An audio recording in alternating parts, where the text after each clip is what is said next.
Class has turned into a good Quran class, eh? Yes. Verse number? Quranic commentary class. 5, yes. Thanks largely to him. Yeah. He led all the way, all the people to this habit of turning to the Quran and then asking for explanations. Eh? So this question is related to verse number 5 of Surah Al-Qari'ah, which is chapter number 101 of the Holy Quran. A'udhu billahi minash shaitanir rajim. Bismillahir rahmanir rahim. Yawma yakunun nasu kal farashil mabsuse.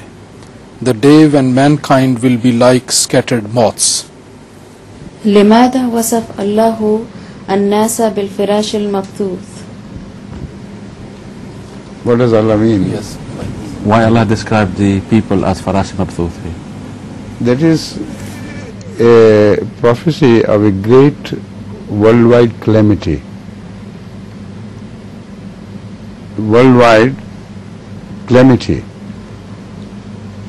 When it will befall like an atomic war, then people will lose their homes and run about in different places like farashim mabthuth.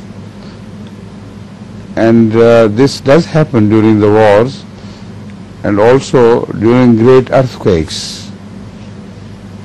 So it may be a reference to the future of the great worldwide calamities in the form of earthquakes. Many earthquakes will, as we have noticed already, are causing such suffering, widespread suffering to the mankind. But particularly, I think, atomic war is prophesied in this.